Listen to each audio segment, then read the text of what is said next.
Good morning, ladies and gentlemen. It gives me great pleasure to welcome you all today to the 9th World Wilderness Congress.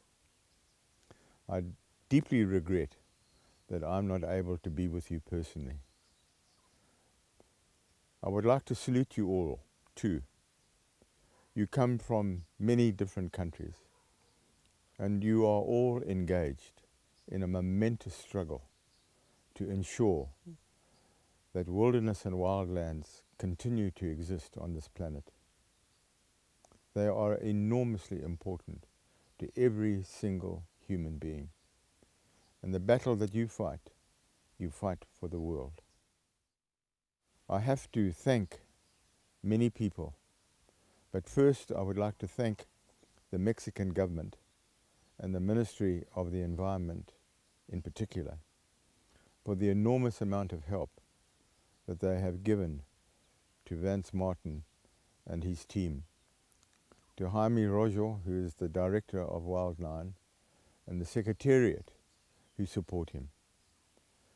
I know from many congresses how much hard work is involved. And again, I would like to thank you most sincerely. I would like to say thank you to Vance Martin, who has been absolutely tireless in his dedication. And he has succeeded in building a fantastic team to help him. I must also add my personal thanks to all the companies and sponsors who have made donations to ensure that this Congress takes place. It has been one of the hardest Congresses to organize because of the financial recession that is facing the world. So I would appeal to anyone who can help to continue to donate so that this Congress meets its budget. Professor Fraser Darling, a Scottish ecologist, once said, to deprive the world of physical wilderness would be to inflict a most grievous wound upon mankind. These words are certainly worth pondering by all of us who are involved in this great struggle to protect wilderness. The origin of the World Wilderness Congress goes back to 1976, when Mkubu Ntombela and I were in the Umfolozi Game Reserve in Zululand, the first wilderness area to be declared in South Africa. And we were sitting around the fire one dark night, talking, as we always did,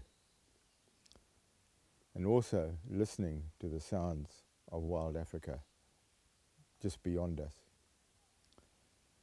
And the idea of people getting together as a result of their trail experience so that they could talk about it and tell others, it came from that particular night. And Mkubu was adamant that we must go out and that we must organize people in a big gathering, or in Daba in Zulu, to come and to have their say. And whenever I used to complain about the hard work of carrying packs and listening to people all the time, he would simply say, this is the work of God that we are doing. We are working for the Creator. So just keep going, keep going. You have a special visitor to this 9th World Wilderness Congress. It is an elephant sculpted by Andries Botha in South Africa. And she comes to represent all the other life that you people are protecting and looking after. And I'm sure that when this Congress is over, that her journey through America will make people aware of how important the other life is. And the elephant is the great animal, the biggest of the mammals. So one cannot help but look at her and look into her eyes with awe.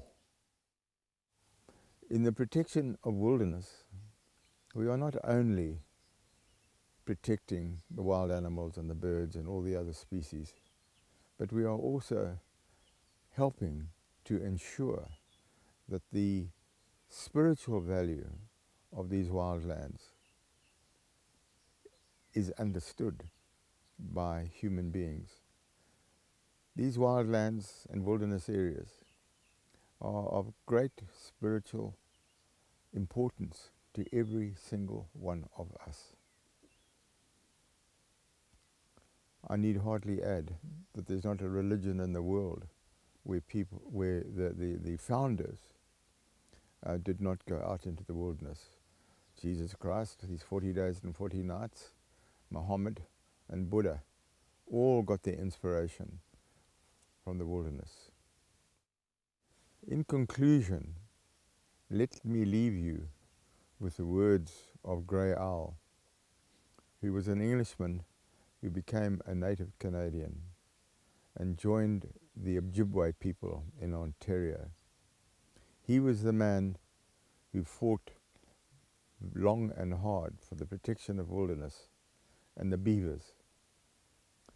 And at the end of his life, he said to his biographer, "You are tired with years of civilization. I come and offer you what? A single green leaf."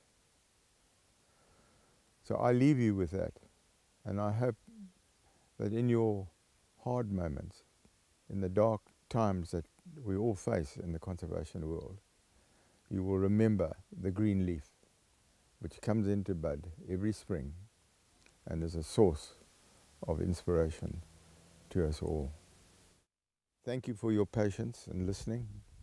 And I would like to say, Hambani Gahle, which in Zulu means go well and continue the struggle.